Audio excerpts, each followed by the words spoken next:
on va parler immobilier logistique. Le sujet est déjà revenu plusieurs fois dans la matinée. Là, on va essayer de faire quelque part un état de l'offre, un état des attentes d'offre, donc de la demande, mais aussi de la façon dont elle peut être créée. Donc c'est un petit peu tous ces sujets qu'on va balayer. Mais peut-être que je vais faire un petit tour de table pour avoir votre ressenti sur voilà, cette question des mètres carrés logistiques en ville. Quelle actualité elle a du point de vue de ce que vous comprenez de la demande? On est sur quelque chose qui, il y a 3 ans, les chargeurs ou prestataires qui étaient en demande de mètres carrés logistiques urbains n'étaient pas si nombreux. Aujourd'hui, il y en a peut-être qui demandent, mais est-ce qu'ils en ont vraiment besoin? Il y en a qui demandent, mais ils ne savent pas forcément quoi demander. Donc un premier tour de table comme ça sur votre ressenti de la demande. Et je vais peut-être commencer par Sogaris, parce que ça sera aussi non, mais ça sera aussi l'occasion, parce que vous êtes la seule qu'on n'a pas vu encore intervenir sur cette journée, et aussi parce que quelque part ce mètre carré logistique en ville ou en tout cas en agglomération, c'est quand même la raison d'être historique de Sogaris. Donc quelque part, vous pouvez nous rappeler cette raison d'être, cette historique, et qu'est-ce qui a pu changer aujourd'hui dans votre ressenti de la demande? Merci. Longue introduction, pardon. Peut-être qu'on pourrait se dire, pour démarrer, qu'il y a peut-être une demande en localisation et une demande en mètres carrés. Je vais développer ensuite, mais du coup, c'est peut-être deux enjeux un peu différents. Sogaris, en effet, c'est vraiment un acteur public-privé qui est né de cette question de la place de l'entrepôt en ville, ou plutôt de cette volonté de faire sortir l'entrepôt en ville, qui est quand même une vision politique qui a été très marquée dans les années 50 et 60, avec le départ du marché de gros des Halles vers Rungis et la création du mine de Rungis. Et cette idée à l'époque qu'il fallait vraiment structurer, alors une idée que moi je trouve assez avant-gardiste par ailleurs, qu'il fallait structurer vraiment les entrées d'agglomération avec des plateformes logistiques d'envergure, des embranchements intermodaux le cas échéant. C'est le cas de la plateforme de Rungis, qui n'est pas le mine de Rungis, qui est une plateforme à part, qui avait un embranchement ferroviaire, qui pour l'anecdote n'a jamais été actif. Et donc voilà, cette vision autour de la plateforme logistique décorrélée de la ville. Le développement urbain a fait que la ville, elle a aussi rattrapé ces plateformes. Donc je pense à Rungis, je pense à Gare au Nord, et puis je pense à d'autres plateformes historiques. Alors une ville de zoning, c'est des zones d'activité, des zones monofonctionnelles qui nous ont rattrapés, mais en tout cas là où à l'époque la plateforme de Rungis, elle avait été construite dans les champs, aujourd'hui, c'est une plateforme urbaine malgré tout, et qui cherche à retrouver aussi une forme de cohérence avec cette ville qui a évolué. Et puis en effet, on voit que les enjeux d'organisation des activités en ville et des acteurs qui approvisionnent ces activités ont considérablement changé. Cette course sur les ou le dernier kilomètre et les derniers mètres, elle s'est vraiment considérablement intensifiée. Et donc, depuis plus d'une dizaine d'années, des acteurs comme Sogaris sont vraiment face à un enjeu de diversifier les réponses, plutôt que d'essayer de reproduire le modèle de la plateforme de Rungis sur l'ensemble du pourtour de l'agglomération. Et l'approche est la même sur les métropoles en région. C'est finalement comment on crée ce que nous on appelle un réseau de sites ou un maillage d'outils d'immobilier logistique qui viennent vraiment apporter une réponse à la diversité, à l'hétérogénéité des besoins et à toutes les échelles de ville, depuis la périphérie jusqu'à l'hypercentre parisien, avec du coup des échelles de mètres carrés qui sont évidemment pas les mêmes. Et on verra que vous avez beaucoup de cordes à votre arc. Donc, vous avez accompagné la sortie de la logistique des villes. La ville a rattrapé les sites sur lesquels que vous aviez développés. Et du coup, vous vous dites, la demande, elle se reformule à nouveau dans le centre-ville d'une autre façon synthétique. On peut aussi saluer tout le travail de la recherche. La recherche a beaucoup mis en avant dans les années 2000-2010 l'absence finalement le départ et l'absence de mètres carrés logistiques en ville, face quand même à des enjeux d'organisation des activités qui qui appelait quand même à ce retour des surfaces. Alors on le connaît tous dans les éléments de pédagogie, on a beaucoup manipulé des concepts de plateforme de logistique urbaine, d'hôtel logistique, d'espace urbain de distribution ou espace de logistique urbaine. Moi je repars souvent de la nomenclature officielle de la FILOG, puisque c'est en tout cas la plus efficace en termes de descriptif. Ça a eu le mérite en tout cas de permettre à des acteurs comme Sogaris et à d'autres, à un moment donné, d'accompagner finalement un mouvement auprès de tous les acteurs de la fabrique de la ville sur la compréhension du fait que la logistique, c'était plus qu'une question d'entrepôt, c'est une question d'immobilier plus large, et que donc ça prend des formes, ça interroge des fonciers de manière très très différente, ça n'appelle pas les mêmes outils, les mêmes enjeux aussi d'économie de projet, les mêmes enjeux d'organisation et d'exploitation ensuite pour les acteurs, mais c'est bien cette diversité de réponses qu'en effet on cherche nous en tout cas à adresser en revenant en ville sous d'autres formes. Très bien, vers lequel je me tourne. Alors j'avais pensé à Corsalis, parce que vous, votre intuition au finish, elle est plus récente, de vous dire il y a de la demande. Donc on peut imaginer que voilà, vous avez eu du nez en vous disant il y a quelque chose à faire. Alors oui, l'intuition, effectivement, en tout cas la création de Corsalis est ô combien plus récente que celle de Sogaris. Mais c'était quand, rappelez-nous? Janvier 2020. On est un bébé Covid. Donc effectivement, c'est sûr que l'approche de notre secteur d'activité avant et après pandémie n'est pas tout à fait le même. C'est sûr qu'il y a 3 ans, quand on battait le pavé pour expliquer ce qu'on voulait faire, on avait un peu moins de succès, on va dire ça comme ça. Mais non, pour revenir à la question initiale qui était l'état de la demande, et ce que disait Juliette est absolument vrai. L'état de la demande aujourd'hui est que, on l'a vu tout au cours de la matinée, il y a tout un tas d'acteurs, des chargeurs, des opérateurs logistiques, transport, qui se cherchent. L'explication tout à l'heure sur les ZFE, je pense, contribue à complexifier encore l'appréhension de ces acteurs économiques dans comment demain je fais pour continuer à opérer en ville, etc. Et du coup, je pense qu'aujourd'hui, cette demande, elle est évidente, mais elle est complètement masquée, sclérosée par l'incapacité d'appréhender la contrainte réglementaire, son évolution dans le temps, sa stabilité, les orientations qui vont être prises, les dérogations dont on a appris qu'elles étaient multiples. Ça, c'est d'une part le contexte environnemental, et de l'autre, l'absence de réflexe sur des solutions immobilières types auxquelles on pourrait se raccrocher, dans lesquelles on peut projeter son activité. Là où le monde de la logistique, je dirais classique, depuis longtemps, a l'habitude des gros entrepôts, etc. Et je dirais il y a une offre et une connaissance et des standards de bâtiments logistiques qui sont suffisamment ancrés dans le marché pour permettre à tout opérateur de réfléchir à la manière dont il va organiser son activité. Dans la logistique urbaine, cette difficulté d'appréhender le contexte réglementaire et les contraintes, plus l'absence d'offres, je dirais massive, en tout cas, parce qu'elle existe cette offre, mais elle est très faible. Je pense complexifie encore le travail des acteurs économiques pour se dire bon ben ok, demain il y a des évolutions réglementaires, je les cerne mal, j'ai besoin de continuer à opérer de mieux en mieux la ville, sauf que je ne sais pas dans quel type de solution immobilière je vais pouvoir projeter mon activité. Donc, et ça effectivement, je pense qu'aujourd'hui il y a un vrai enjeu, et c'est une des discussions d'aujourd'hui, pour les opérateurs immobiliers, tous les acteurs de la filière immobilière, d'anticiper, je dirais, ce sujet-là pour aider les acteurs économiques à se libérer l'esprit de la problématique immobilière en leur proposant des choses qui sont déjà prêtes à l'usage en fait. Cette logique de rencontre d'une demande et d'une offre, on l'adressera, mais alors peut-être en fin du tour de table à Eric Schiller, j'allais dire à Arthur Lloyd, mais parce que quelque part c'est le métier d'un broker. Mais bon, d'abord je me tourne vers vous. Je pense que vous êtes tous membres d'Afilog. Bon, tant qu'à faire, autant profiter de la présence sur scène de son président. Alors, il a été fait mention du travail qui a été fait, alors un peu théorique d'Afilog, mais dans la répartition des profils de sites, de besoins, qui allaient de la grande plateforme en périphérie jusqu'à l'ELU. Aujourd'hui, c'est quoi les combats ou les chantiers d'Afilog pour participer positivement à cet enjeu de créer une offre et de répondre à une demande de mètres carrés en ville?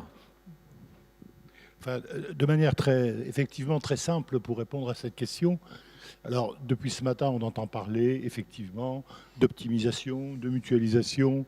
On vient d'entendre parler de ZFE, on a entendu parler de camions propres. Tout ça, c'est très important, mais ça n'aura de réalité que si on a la capacité de faire un immobilier logistique qui répond à ces organisations.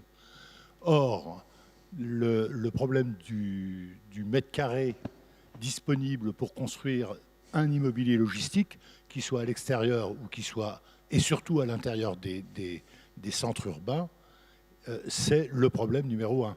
Il faut absolument qu'on ait des mètres carrés pour pouvoir construire de l'immobilier logistique.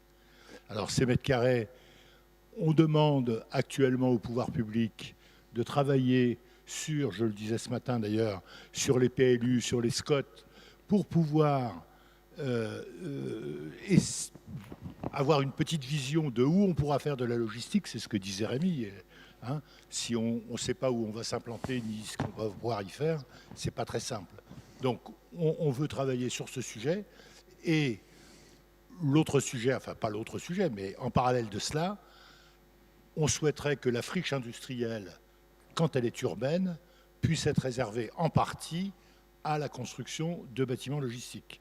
Or aujourd'hui, quand il y a une friche industrielle en périphérie de la ville ou dans la ville, elle va d'abord pour construire du logement, beaucoup moins dans les bureaux maintenant parce qu'il y a un peu de place, mais pour le logement, c'est du logement. Et on ne pense à la logistique que vraiment quand on n'avait rien d'autre, quoi, hein. On est vraiment le parent pauvre. Donc là, il faut absolument qu'on ait des mètres carrés qui soient visibles, prévisibles, pour qu'on puisse travailler sérieusement sur cet immobilier logistique. Et on va revenir sur ces sujets, mais j'aimerais d'abord finir ce petit tour de table introductif. Justement, quand on est broker, qu'est-ce qu'on répond aujourd'hui à un potentiel utilisateur qui est en recherche de mètres carrés? Vous nous avez montré en fin de matinée en tandem avec Urbit que parfois, on trouve quelque chose qui répond bien, ou en tout cas de façon satisfaisante pour lui, à un potentiel utilisateur. Mais votre métier aujourd'hui, Eric Schiller, ça revient à dire à beaucoup de monde, ah ben non, pour l'instant, il n'y a rien, et il n'y a rien qui se profile parce que tout le monde réfléchit, concerte, pour savoir quels seront ces mètres carrés. Alors, si vous m'aviez posé la même question il y a moins de 2 ans, hein, quand on a créé ce département dédié à la logistique urbaine, je n'aurais pas su vous répondre en fait. Et la création de ce département, justement, c'est l'impulsion de nos clients, qu'ils soient utilisateurs ou même investisseurs, hein, qui a fait qu'on en est arrivé là. Aujourd'hui, sur une offre adaptée à la logistique urbaine à mettre en face d'une demande, on continue d'avoir peu de choses à proposer. On commence à avoir certains sujets, mais parce qu'il y a un certain nombre d'acteurs précurseurs mobilisés sur cette question qui sont aujourd'hui capables de sortir des mètres carrés bien localisés pour y faire de la logistique urbaine. Donc on commence à avoir des sujets. Il reste encore un travail énorme de sensibiliser des promoteurs, des foncières, qui sont potentiellement spécialisés sur d'autres types d'immobilier, d'aller regarder un petit peu dans les lignes de leur patrimoine et de voir si c'est pas possible éventuellement de revoir certaines surfaces et de les adapter à une utilisation de logistique urbaine. Le travail qu'on fait aujourd'hui, il est là, c'est que la demande, et là je rejoins Rémi, la demande elle existe, elle est là, elle est... Il y a encore quelques semaines, je vous aurais dit qu'elle était pléthorique. Là, elle se structure un peu, on va dire. Mais c'est l'offre en face qui est le vrai challenge pour nous aujourd'hui.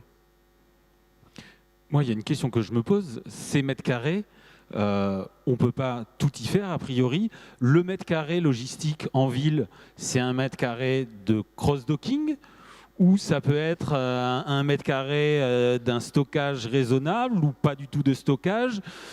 Est-ce que la possibilité d'un stockage de masse, par exemple, dans Paris, moi, je pensais que c'était pas possible. Il y a des projets, je pense à un d'envergure en sous-sol pour le coup, qui prépare 2 fois 30 000 m², je crois, du côté du 12e arrondissement, qui ouvre la perspective de stockage de masse. Voilà, qu'est-ce qui est possible et pas possible, même d'un point de vue réglementaire. Ça, c'est assez clair, et je parle de Paris, où c'est comme les ZFE, au finish, à s'interroger, on finit par multiplier les points d'interrogation. Je peux répondre mais sous le contrôle de Claude. Alors, on va dire du point de vue de l'activité logistique, on sait à peu près dire. En ville, on ne peut pas faire de stockage de masse, puisque notamment au niveau de la ville de Paris a proscrit les installations classées pour la protection de l'environnement type entrepôt de stockage, donc de son périmètre. Pour autant, elle a hérité d'ICPE historiques, qui elles sont toujours actives, certaines, et qui sont évidemment un bien très précieux dans Paris. Je pense à la gare des Gobelins notamment, voilà, pour ne pas Parce ne pas que la c'est citer. là les 2 fois 30 000 que j'évoquais en C'est dans le sous-sol. 13e. D'accord, il y a déjà le volet ICPE, il est historique. Il y a l'héritage D'accord, en ok, tout cas, je et comprends. qui rend ce site d'autant plus exceptionnel qu'on ne pourrait pas le refaire aujourd'hui. Pour moi, le vrai sujet aujourd'hui, en tout cas dans les enjeux réglementaires, il va plutôt résider sur la coexistence, la mixité fonctionnelle, la coexistence avec d'autres fonctions, même quand on n'est pas sur des activités de stockage, le simple fait d'avoir une activité de flux, la coexistence avec, alors on va dire, des bureaux, des logements, maintenant on sait à peu près le défendre. Plus on va aller chercher de la mixité avec des fonctions qui accueillent du public, plus on vient quand même créer une vraie complexité de projet. Donc ça, c'est quand même un vrai enjeu. Et le deuxième volet réglementaire, sur lequel on a encore beaucoup de travail, c'est tout ce qui relève des contraintes d'exploitation sur les flottes de véhicules des exploitants. Je pense principalement au sujet de recharge de batteries électriques, puisque voilà, c'est un des enjeux aussi de la ZFE. En tout cas, nous, aujourd'hui, on se casse beaucoup les dents sur ces éléments-là, puisqu'en fait, on arrive dans quand même, on peut le dire, une schizophrénie assez importante. Nous, en tout cas, en tant que foncière, on est aussi un bailleur qui exige de ses exploitants des engagements en matière de verdissement de flotte, mais on a des sites urbains qui se prêtent très difficilement, d'un point de vue réglementaire, au stationnement et à la recharge de batteries électriques. Donc on demande aujourd'hui aux acteurs d'être agiles, mais la ville en même temps leur permet pas complètement en fait d'opérer cette bascule. Pourquoi ? Parce qu'on développe des mètres carrés en sous-sol, parce que la réglementation aujourd'hui n'adresse pas la question de l'espace de logistique urbain dans cette dimension-là, que par défaut, quand on développe des surfaces en sous-sol pour stationner des véhicules et les charger, ça s'appelle un parking, et qu'un parking, c'est très contraint d'un point de vue réglementaire. Donc ça, c'est des jurisprudences qu'on est en train de créer au travers des projets, tout comme dans le passé, Sogaris a pu créer des jurisprudences, je pense aussi à la RATP sur le sujet des centres de remisage bus. Voilà, il a fallu écrire des approches qui n'existaient pas sur ce sujet de la logistique, du stationnement de véhicules. On continue à avancer, mais c'est un vrai frein en termes de visibilité sur la capacité à transformer certains sites. Je pense que Corsalis me rejoindra. Et ça participe encore plus au brouillage des cartes dont on parlait sur ces acteurs qui ont une expression de besoin, qui ne correspond évidemment pas aux surfaces possibles, il faut les faire matcher, mais on vient leur ajouter quand même pas mal d'inconnus et on les met en risque. Sur ces inconnus, vous avez... Non mais on est tout à fait d'accord sur ce qui vient d'être dit. Il y a un autre phénomène, je crois qu'il faut qu'on prenne tous en compte, une fois qu'on a résolu les problèmes réglementaires et tout ce qu'on veut, c'est l'acceptabilité de la plateforme plus ou moins grande dans le centre des villes par la population. Et là, je pense qu'on n'est pas encore tout à fait prêt. Je rappelle quand même que globalement, l'image de la logistique, c'est une image de nuisance. On crée des bâtiments, on crée du flux de camions, on crée tout ce qu'on veut on imperméabilise du sol. Et donc... il y a véritablement cet aspect de l'acceptabilité. Et là, je crois, puisqu'on le disait et on l'a travaillé avec Sogaris, sur les différentes étapes qui peuvent amener à la logistique, à l'immobilier logistique pour la livraison du dernier kilomètre, il faut qu'on travaille de manière réaliste, c'est-à-dire qu'on essaye d'avoir le maximum de plus grands bâtiments Si je prends la métropole parisienne, parce que c'est plus simple pour eux, entre la A104 et la A86, qu'on ait des grands bâtiments qui soient derrière la 104, et puis qu'on ait des bâtiments de dispatching qui ne sont pas des trop gros bâtiments qu'on va pouvoir faire à l'intérieur de la ville. Je veux dire, il faut être raisonnable. On n'est pas prêt, je crois, à avoir des bâtiments de stockage dans le centre de Paris, quoi. Je rappelle que les bureaux d'Affilox sont rue de Castiglione. Ça me gênerait quand même d'avoir un bâtiment logistique dans le parking Vendôme.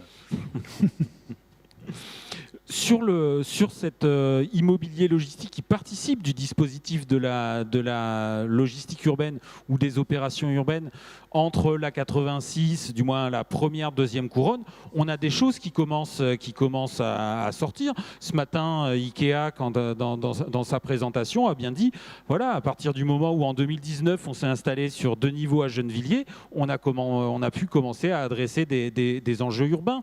Il y a d'ailleurs pas très loin sur le port de Gennevilliers, un gros projet d'envergure qui aura 4 ou 5 niveaux, quasiment 100 000 m², toujours en bord de fleuve. On a des choses, et les développeurs immobiliers, il y en a beaucoup qui nous parlent de projets à 1, voire 2 niveaux, comme ça, autour de Paris.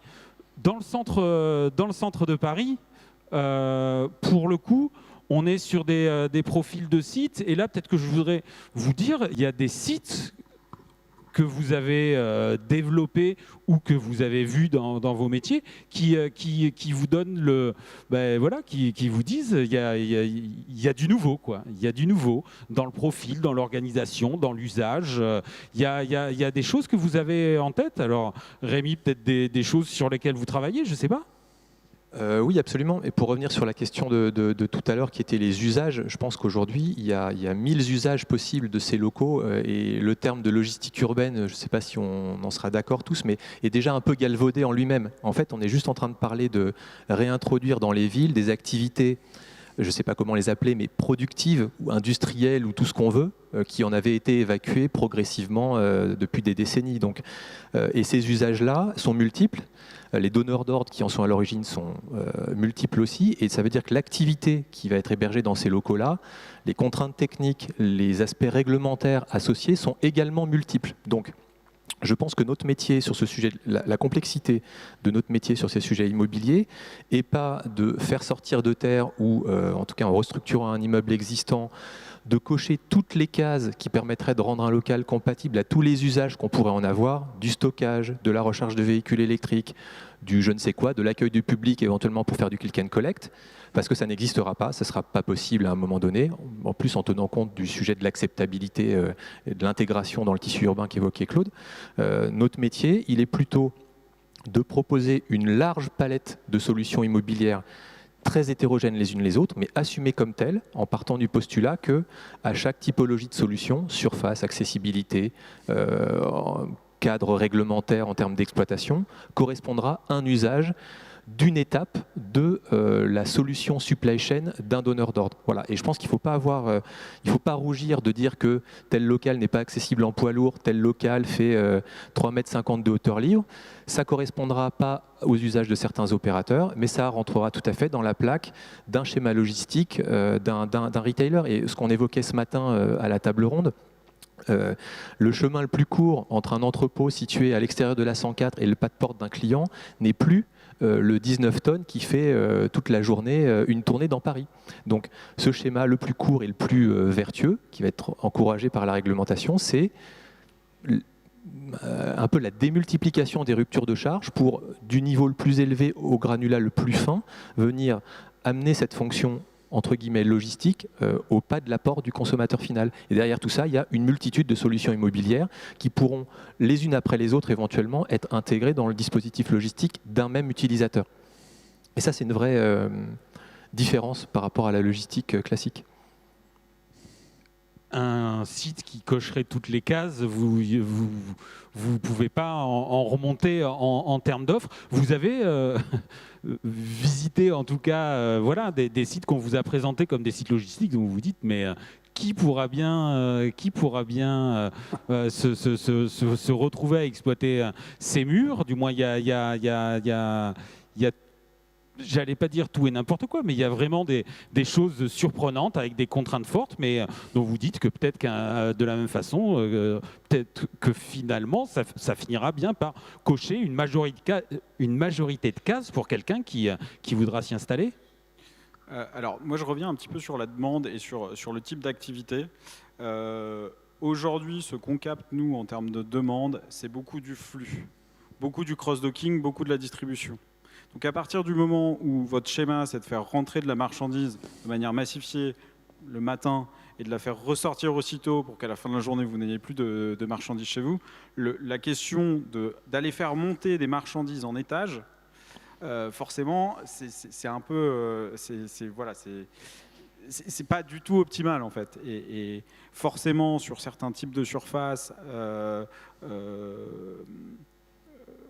assez petites, où on va vraiment juste traiter des colis dans la journée pour les ressortir aussitôt, forcément à partir du moment où vous allez proposer des goulets d'étranglement qui sont des monts de charge avec des niveaux, ça va être un petit peu plus difficile de trouver l'exploitant de logistique urbaine qui va pouvoir... Mais il y en a des sites organisés comme ça qui potentiellement sont sur le marché, il y en a. Vous allez en avoir de plus en plus. Vous allez avoir, enfin, il commence déjà à y avoir sur le marché des solutions à étage où vous allez faire remonter des marchandises à un niveau supérieur par un convoyeur notamment.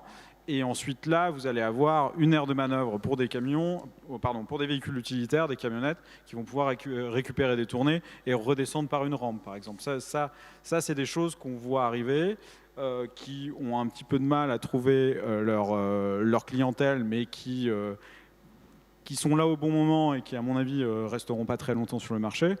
Et voilà, en fait, il y a toujours cette espèce d'élasticité de se dire quelle est l'activité qui va avoir lieu dans cet espace et qui est-ce qu'on va aller chercher pour le faire. Un monocoliste installé depuis des dizaines d'années, qui a un maillage national, il ne va pas aller sur des bâtiments qui ont une forme un petit peu spéciale, sans quai, sans porte, il n'ira pas. Mais par contre, vous allez avoir un certain nombre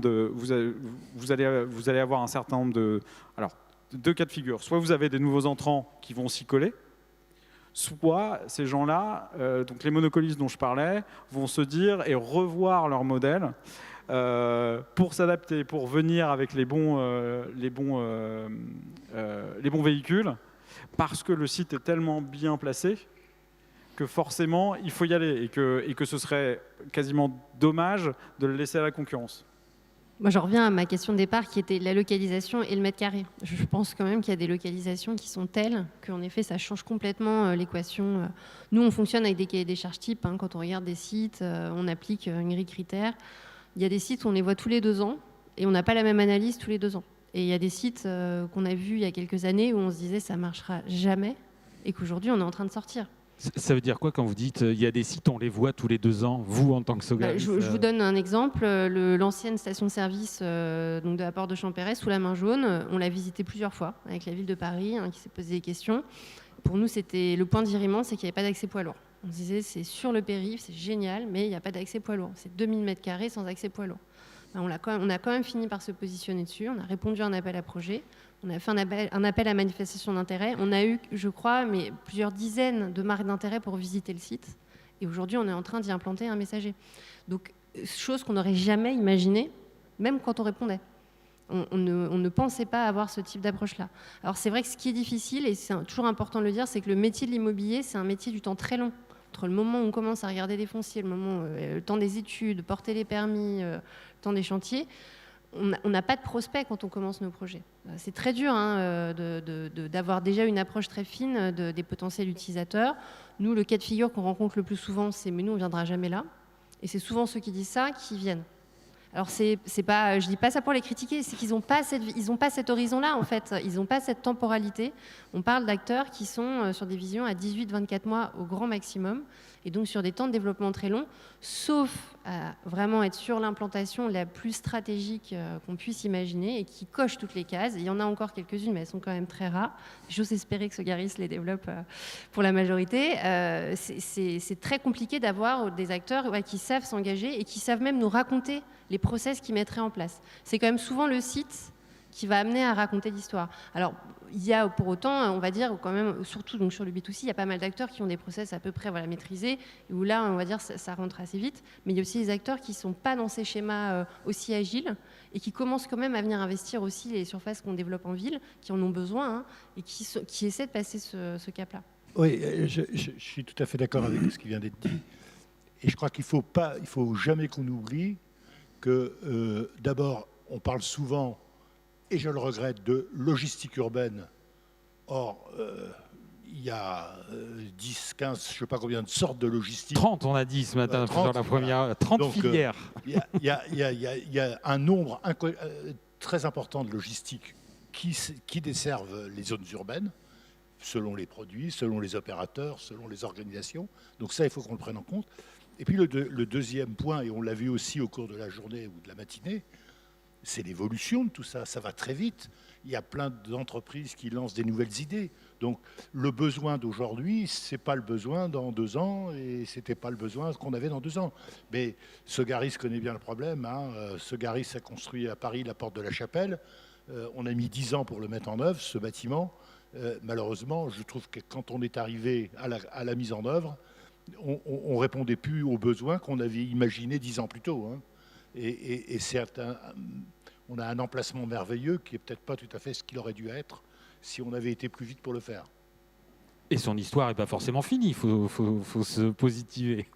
Alors moi, j'aime beaucoup parler de Chapelle Internationale parce que je pense que c'est vraiment le meilleur exemple. Enfin, ce qui fait la réussite du projet, c'est son agilité. C'est-à-dire qu'en effet, on avait pour le coup suffisamment de surface aussi pour, en effet, le fait de sortir. C'est une opération qu'on a sortie en blanc, c'est-à-dire qu'on n'avait pas du tout pré-commercialisé les surfaces. On est quand même sur une échelle d'opération qui présente un risque certain, mais c'était assumé par Sogaris. Et pour le coup, ce qui est intéressant, c'est qu'à l'époque, le cœur du projet, c'est un terminal ferroviaire. Et on a clairement intégré des paramètres, y compris de modèles d'exploitation ferroviaire, qui, quand même, je le rappelle, c'est un modèle qui n'existe pas. En fait, du fret ferroviaire urbain, ça n'existe pas.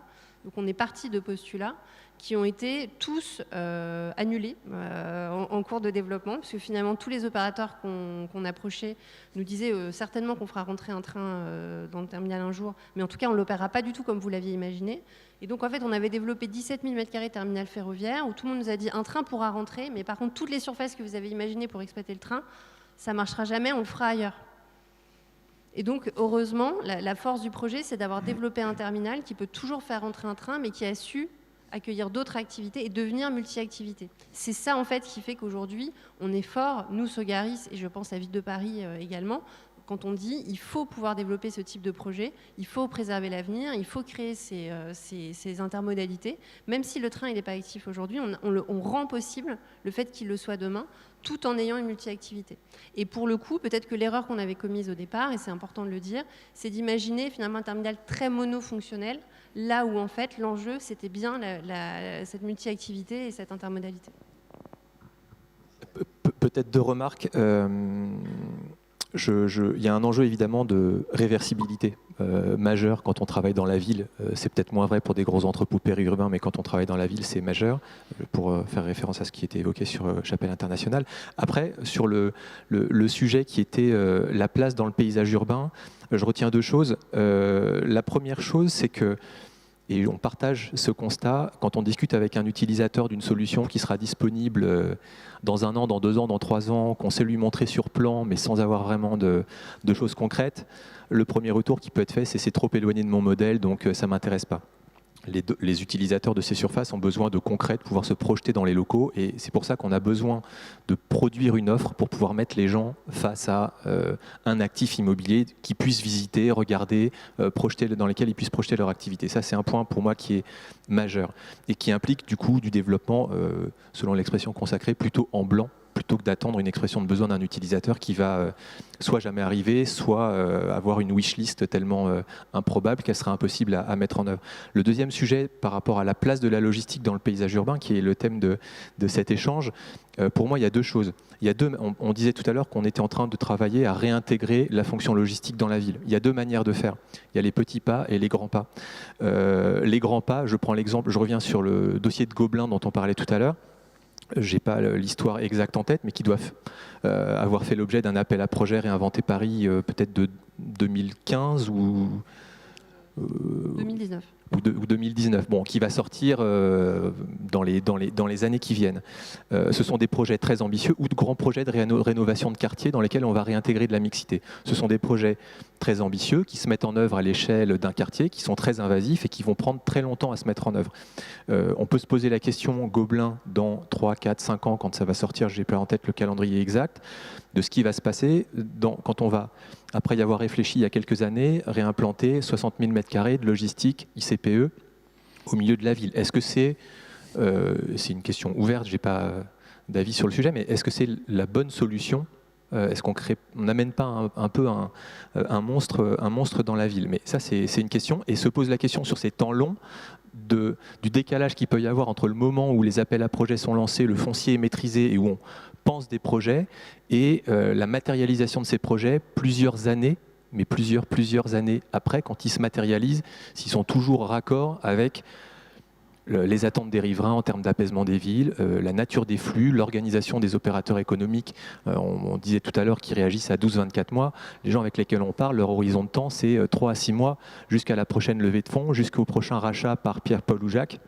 Ça va extrêmement vite, beaucoup plus que dans la logistique ou le commerce, je dirais, périurbain. Donc ça, c'est la logique des grands pas, mais ça pose effectivement cette question de est-ce que quand je conçois quelque chose, jour 1, dans 3 ans, dans 5 ans, quand ça va sortir, ce sera toujours la bonne solution. Et la deuxième solution que j'appelais la démarche du petit pas, c'est de réinvestir, de ramener de la fonction logistique dans le patrimoine bâti existant. Avantage, inconvénient, l'un c'est beaucoup plus massif, ça va permettre d'avoir des solutions beaucoup plus volumineuses, mais ça prend du temps. L'autre, on va plutôt s'inscrire dans les quartiers, on va être moins invasif, mais on va être sur des solutions de taille plus réduite. Et je pense que la bonne solution, de toute façon, comme dans tout, ça va être le bon équilibre entre ces deux logiques. Mais vous pouvez dire quand même que Corsalis, c'est plutôt la logique des petits pas que vous voulez défendre. En tout cas, l'idée qui a été celle qui a présidé à votre fondation, c'était la vision, en tout cas. Oui, c'est la vision parce que, je pense que tous les sujets d'appel à projet, c'est très intéressant. Voilà, à titre personnel, dans Corsalis, on n'a pas la ressource pour mobiliser des ressources importantes sur ces appels à projets qui sont très chronophages et très riches, mais très intéressants, et on s'y plie quand on en a l'opportunité. En revanche, effectivement, notre conviction, c'est que les territoires, les collectivités, elles ont besoin de solutions, les acteurs économiques ont besoin de solutions disponibles à court terme, à courte échéance. C'est aujourd'hui que quand on est à Lille, il y a 3 camionnettes garées en double file devant un immeuble avec 3 opérateurs qui livrent le même immeuble à la même heure.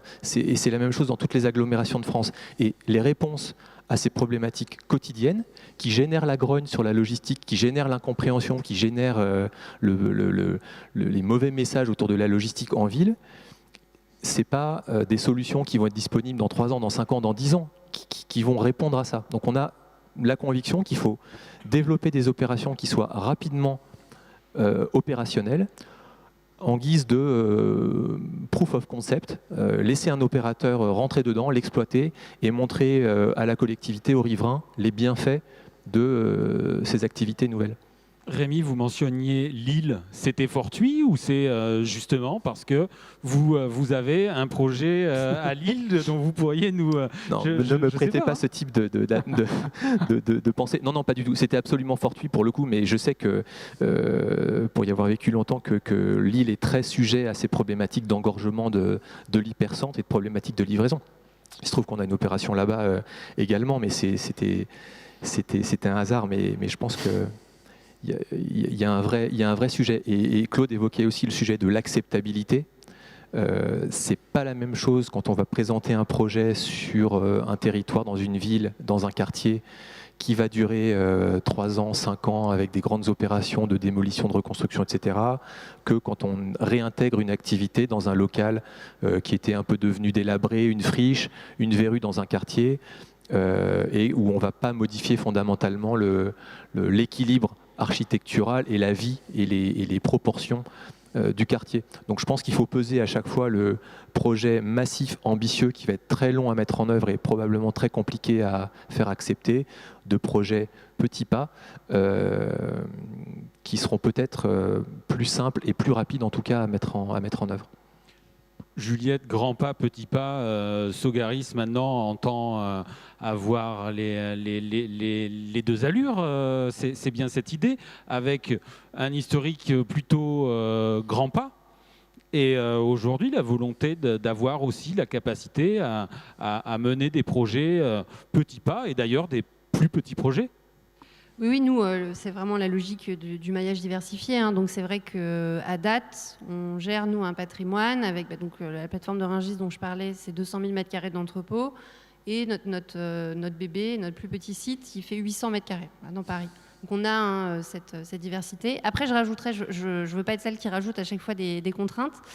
Pour autant, je trouve qu'il y a un enjeu aussi de plus en plus prégnant du côté de la demande. C'est vraiment les conditions de travail. On est sur des surfaces qui sont des surfaces code du travail. Et il y a quand même une préoccupation croissante des exploitants sur les conditions de qualité de l'air, d'éclairage, d'ergonomie, qui ne sont pas liées qu'au site aussi. Enfin, c'est des sujets plus globaux aussi autour, je pense notamment pour les activités de messagerie, dans l'utilisation des véhicules, et qui posent beaucoup de questions, puisque finalement, c'est vrai que...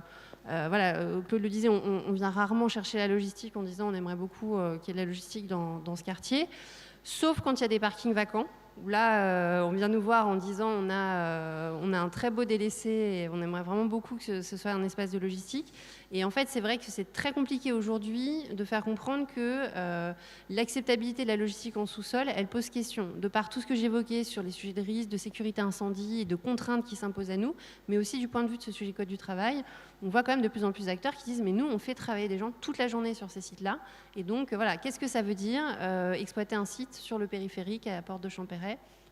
Vrai sujet de qualité de l'air. Hein. Qu'est-ce que ça veut dire faire travailler des acteurs en sous-sol, au moins sur des plages horaires assez longues. Et donc, à ça s'ajoute aussi la localisation, l'accès au transport en commun par rapport au lieu de résidence. Donc, c'est une bonne chose de voir que ces préoccupations, elles montent aussi en importance, hein, puisque c'est un des enjeux forts aussi du retour de la logistique en ville. C'est aussi que c'est un vivier d'emploi, c'est un vivier de mixité d'emploi sur les territoires, et c'est quelque chose qui est très entendu et très regardé politiquement, notamment sur certains territoires. Pour autant, voilà, ces préoccupations-là, on doit aussi être en capacité d'y répondre. Et on a encore beaucoup de mal sur des projets, notamment quand on interagit avec des promoteurs, des aménageurs, à expliquer que ce serait bien que la logistique, elle voit la lumière du jour. Juste, vous mentionniez le plus petit, 800 m² pour Sogaris. Vous pouvez nous donner des précisions sur ces sites. C'est vrai qu'on a Rungis en tête, on a Chapelle Internationale, mais de sites Sogaris qui correspondent voilà, aussi à cette terre. Petites échelles de sites. Donc, dans la diversité, on va dire, des sites, en tout cas que nous, on détient Sogaris, on a, si on repart de l'exemple de tout à l'heure, un site sur 2 étages, on a reconverti donc, un ancien parking sous la dalle de Beaugrenais dans le 15e arrondissement. C'est 3000 m² sur 2 niveaux. Alors, on a de la chance, c'est du rez-de-chaussée et du R+1. Donc, on n'est pas enterré, même si on est sous dalle, qui sont exploités donc, par Chronopost, groupe La Poste, depuis la reconversion du parking en 2013. Ça, c'est un très bel exemple qui a vraiment aussi aidé à travailler sur cette acceptabilité. On a donc livré fin 2020 le P4, qui est donc un site de 800 m² sous le périphérique, à la porte de Pantin. Qui nous a permis en fait, ce qui est intéressant, c'est que là pour le coup la logistique elle a permis de reconquérir un délaissé qui a été généré par le réaménagement des voiries à la porte de Pantin. Le fait de créer en fait le pôle multimodal a généré ce reliquat de surface. Et c'est vrai qu'à part de la logistique urbaine, on voyait mal quand même ce qu'on pouvait programmer sous le périphérique. Pour autant, c'est un projet assez agile puisqu'on n'est pas propriétaire de ce foncier, on est en autorisation d'occupation temporaire sur un cycle de 12 ans. Donc on a dû aussi trouver des solutions architecturales, modulaires, qui permettent de s'implanter et de repartir aussi sur des temps rapprochés. On est en train là de réceptionner réceptionné un projet 6500 m² de logistique à Ivry sous des logements. Donc aujourd'hui, on a une grande diversité d'opérations, beaucoup en reconversion d'actifs, de délaissés, aussi en projet neuf. Et on joue, en tout cas sur cette échelle des petits pas, c'est des échelles entre du 500, 800 m² et plusieurs milliers de mètres carrés. À Ivry, j'en profite parce que je suis encore connecté là. À Ivry, c'est un concept d'hôtel logistique, non? C'est les Ardoines? Non, là, alors on développe aussi le projet des Ardoines à Vitry, c'est à Vitry, voilà. Non, pour le coup, Ivry, c'est les anciennes imprimeries du monde qui ont fait l'objet d'une vaste opération de redéveloppement. Et pour le coup, la ville d'Ivry est une ville qui porte une ambition très forte sur la logistique, sur l'industrie au sens large, et qui avait la volonté de recréer des surfaces d'activité productives. Et donc la logistique urbaine faisait partie intégrante, en tout cas, de leur acception de cette activité productive. Eric, a priori, ça veut dire qu'il y a des mètres carrés qui arrivent. Donc, du moins, le discours que vous devez avoir vis-à-vis des gens qui cherchent, et même des investisseurs, il est peut-être pas, il vous permet peut-être pas de leur fournir là une solution à court terme, mais d'être peut-être plus rassurant sur la façon dont ils pourront trouver des mètres carrés au service de leur supply chain urbaine d'ici à 2 ans, 3 ans. Vous êtes optimiste sur le sujet ? Oui, on est plutôt optimiste. Ouais.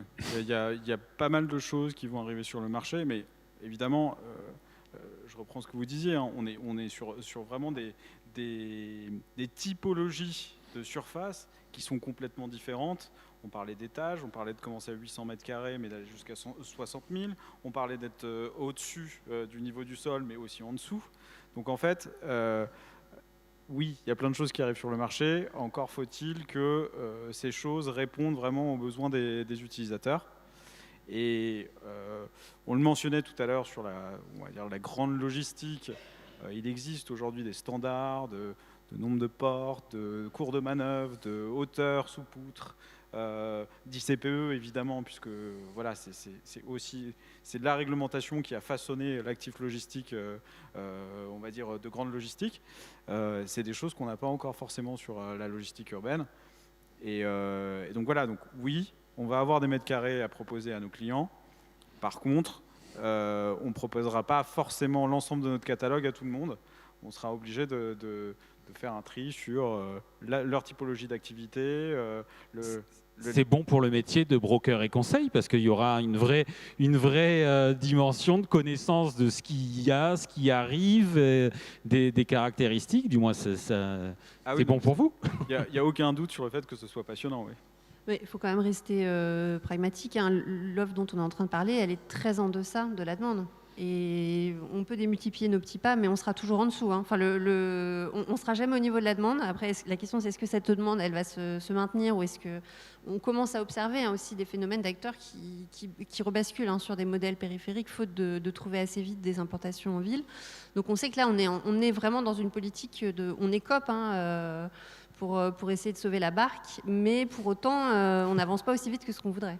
Il y a peut-être la question du prix qui va toucher une partie de la demande quand même, ou au finish, quand on est dans une optique de réinvestir la ville d'un point de vue immobilier, mais d'un point de vue d'opération supply chain, cette question du prix, je ne dirais pas qu'elle est accessoire, mais on est prêt à aller sur des territoires, du moins on est prêt à revisiter la station-service, se reposer la question 2 ans plus tard, et peut-être que le prix qu'on avait trouvé trop élevé, de se dire pourquoi pas. Alors, sur ce sujet du prix, il y a plusieurs éléments. Évidemment, quand on travaille sur de la réhabilitation de locaux existants ou qu'on a la chance de travailler sur du foncier nu ou friche en ville, on n'est pas sur les mêmes ordres de grandeur du coût d'achat qu'un terrain, même si par ailleurs, ces dernières années, les fonciers urbanisés en zone périurbaine ont vu leur prix également exploser, donc on a vu quand même les équilibres économiques des opérations de promotion fondamentalement revus par rapport à ces dernières décennies. Mais 2 choses. Vision utilisateur.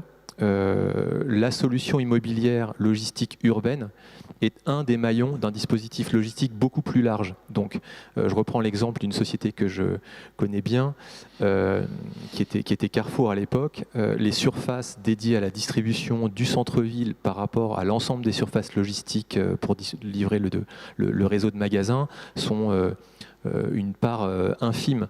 Donc, d'une part, en termes de masse de coûts, indépendamment de l'euro mètre carré, le sacro-saint euro mètre carré mis à part, en termes de part de coûts immobiliers sur l'ensemble d'un dispositif logistique, ça reste un peu épisodique. Le deuxième sujet, c'est que ces solutions immobilières urbaines, il ne faut pas les considérer comme n'importe quelle autre surface logistique. On n'est pas dans la logistique, je pense, centre de coût strict, où on peut prendre une solution, quand elle est trop chère ou pas chère, on la change et on switch l'activité sur un autre bâtiment. Ces surfaces de distribution urbaine, elles font partie d'un business model, d'une chaîne de valeur, et elles sont créatrices de valeur. Ça veut dire que pour le donneur d'ordre qui cherche ce type de locaux, soit il n'a pas la surface, il ne va pas savoir mettre en œuvre le besoin, le service client qu'il a envie de développer ou auquel il doit juste répondre pour son business, soit il a cette surface et il va avoir, pardon pour les utilisateurs qui sont dans la salle, mais je pense qu'il va avoir une sensibilité au coût de cet immobilier qui va se rapprocher d'une logique retail. En retail, on a une logique de gain, de taux d'effort. C'est qu'est-ce que je peux me permettre que mon immobilier me coûte par rapport à mes ambitions de chiffre d'affaires. Là, on n'est pas tout à fait dans la même logique, mais on est sur le rapport entre une solution immobilière qui va me permettre de produire un service pour mes clients. Donc on n'est pas strictement dans le taux d'effort du retail, mais en face d'un coût, j'ai ou pas un business par rapport à un entrepôt où finalement je vais payer 44 € d'un côté, 46 de l'autre, je vais me rapprocher ou m'éloigner de 20 km, bon an mal an, je sais opérer mon business dans un cas comme dans l'autre. Sur de l'immobilier urbain, on est tellement au cœur d'une spécificité opérationnelle des donneurs d'ordre, soit on l'a et on sait mettre en face de ce coût une valeur pour l'entreprise que ça va permettre de générer, soit on ne l'a pas et effectivement on se prive, et je reviens sur ce que disait Juliette, on revient peut-être sur un schéma logistique un peu différent et on tire un trait finalement sur ce sujet de l'urbain. Comme vous êtes dans un secteur où on hésite parfois un peu à citer les projets des uns et des autres, je vais illustrer. Quand Ikea s'installe sur un bâtiment à étage à Gennevilliers en 2019, Emareco nous a bien expliqué ce matin en ouverture que voilà, on a un enjeu qui est vraiment de développement de l'enseigne sur du cœur de ville, sur du e-commerce, et on a un enjeu qui est assimilable à de la stratégie d'entreprise. C'est exactement ça, puisqu'on est dans les actualités. On a eu la chance de confier les clés de notre première opération dans Paris, la manufacture de Reuilly, à une société qu'on apprécie particulièrement, qui est la Belle Vie. Et là encore, cette solution immobilière permet à cette société de franchir un cap dans le développement de son activité et de poser des ambitions business complètement différentes de celles auxquelles elle aurait pu prétendre avec des solutions immobilières différentes. Donc on est vraiment dans un outil de création de valeur. Je suis content que vous confirmiez cette opération. Et d'ailleurs, si du coup je peux me permettre, la Belle Vie a été, il y a encore quelques mois, avait pensé se développer dans un mode quick commerce assimilable à des dark stores. Ils ont vu que c'était un sujet compliqué, qui les exposait, que les sites sur lesquels ils pouvaient miser, ben voilà, c'était pas forcément un modèle pérenne, et au finish, ils sont peut-être réinterrogés même sur sa pertinence. Et ils ont changé d'optique. Donc c'est même quelque part le business model de l'entreprise qui est dépendant des mètres carrés sur lesquels on peut s'appuyer. Oui, ça, vous avez raison. Je pense qu'il faut aussi profiter de chacun de nos petites expériences pour tuer les lieux communs. Juliette évoquait le fait que les opérateurs logistiques, ce n'étaient pas des mineurs et qu'ils n'avaient pas vocation à travailler dans des locaux sans lumière naturelle, pas des enfumés, etc. De la même manière, tous les acteurs de cette chaîne de la distribution urbaine sont globalement tous des gens très responsables et qui veulent faire les choses le mieux qu'ils peuvent. Et finalement, on pâtit aujourd'hui un peu tous et toutes de ce que les riverains voie de la logistique urbaine dans les villes, à savoir les colis et les palettes sur les trottoirs, l'empiètement sur la voie publique, mais qui ne sont que le fruit de l'absence de solutions immobilières robustes pour héberger ces activités, masquées de la vue des riverains. Je vois, non, Me regardez pas, hein. Jean-Luc se lève, peut-être que l'idée, ça Non, mais serait on pourrait de... passer aux questions, parce que je trouve que c'est Voilà. intéressant aussi de pouvoir donner la parole à la salle. On a encore quelques minutes. Moi, j'ai une question, de toute façon. On a parlé tout à l'heure, je crois que c'est Claude qui avait évoqué les JO. Qui Mais en devait fait, partir pour prendre un train. qui il a devait partir pas- pour prendre un train, à Bercy en plus. Donc c'est vraiment, on boucle la boucle avec Claude. Non, sur les JO, est-ce qu'aujourd'hui dans l'immobilier, vous participez à des groupes de travail pour envisager éventuellement d'utiliser ou de profiter de cette préparation des JO et notamment sur la logistique pour se dire, bah, tiens, on va peut-être mettre en place des infrastructures qui seront pérennisées ensuite et on va en profiter là pour justement faire bouger les choses, faire bouger les lignes. Ou bien aujourd'hui, c'est pas tout à fait la philosophie qui est adoptée. Est-ce que vous avez déjà de la co-construction avec soit le comité d'organisation, soit, je sais pas, la ville de Paris Oui, nous on travaille avec la Solidéo, qui est donc l'aménageur des sites des JOP. C'est un sujet compliqué, donc on y travaille. Et pourtant là, il y a une urgence. C'est un sujet compliqué. Je pense qu'à l'échelle des JO, la question de la mobilité a été très anticipée sur la question du verdissement des flux. Moins bien sur cette question, en effet, des outils d'immobilier pour la logistique. Donc aujourd'hui, on n'a pas la réponse à cette question. La réflexion, en tout cas, on va dire le sujet est identifié, la problématique, elle est bien comprise. Après, voilà, d'ici au JO, je ne sais pas encore vous dire comment ça fonctionnera et vous apporter un projet. Ou même projet récupérer, à parce qu'on raconter. voit par exemple le village olympique va ensuite devenir un éco-village, etc. Pourquoi pas là-dedans Oui, avoir c'est une aussi réflexion. Voilà, Ça fait partie des réflexions évidemment qu'on a avec la Solidéo. Ok. À nouveau. Ça n'interpelle pas notre public sur ce sujet de l'immobilier logistique? Ou alors ils veulent poser des questions plus précises sur des localisations bien précises et pas. D'ailleurs, juste sur la question des localisations, je me souviens que a priori sur Paris et peut-être aux alentours, il y a quand même des efforts. On n'a pas trop parlé cette fois des collectivités territoriales et de l'accueil qu'elles font à la logistique. Ça évolue et ça se concrétise par un certain nombre de mécanismes, en tout cas de principes de réserve pour la logistique. C'est bien ça ? Alors, je laisserai peut-être Juliette parler pour Paris et la métropole du Grand Paris, mais d'une manière générale, toutes les collectivités, elles ont toutes des réflexions sur ces sujets-là. On l'a illustré tout à l'heure par rapport aux ZFE, mais ça va au-delà des villes concernées par les ZFE. Je pense que la complexité à laquelle sont confrontées les collectivités, c'est le temps. On l'évoquait tout à l'heure, le temps pour une collectivité de bâtir, avec des gens comme Interlude ou Logicité qu'on a vu sur ce plateau tout à l'heure, des schémas directeurs, des schémas d'orientation pour la logistique urbaine, etc. À l'issue de ces réflexions, le temps de mettre en place une politique de maîtrise foncière autour de laquelle organiser des appels à projets qui vont faire l'objet de lauréats, qui vont mettre en œuvre des projets. On est sur des horizons de temps qui sont extrêmement longs et devant lesquels certaines collectivités se trouvent un peu désabusées.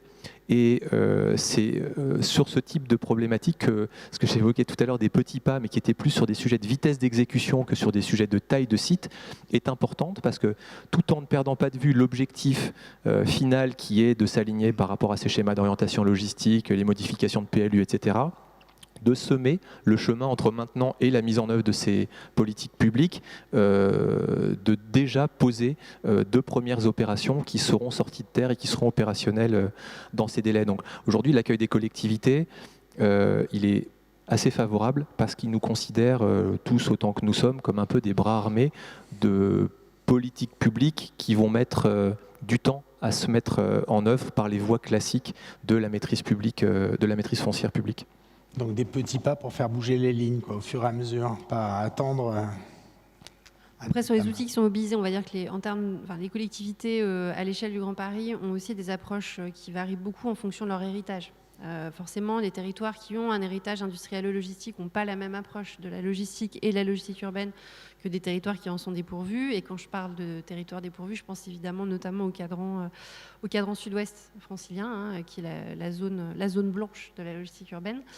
Donc leur approche, elle est sensiblement différente. Il y a des collectivités qui s'interrogent sur qu'est-ce qu'on maintient, qu'est-ce qu'on reconvertit, notamment dans un patrimoine qui en grande partie est devenu obsolète, vétuste, puis avec des activités qu'on n'a plus envie d'avoir sur le territoire.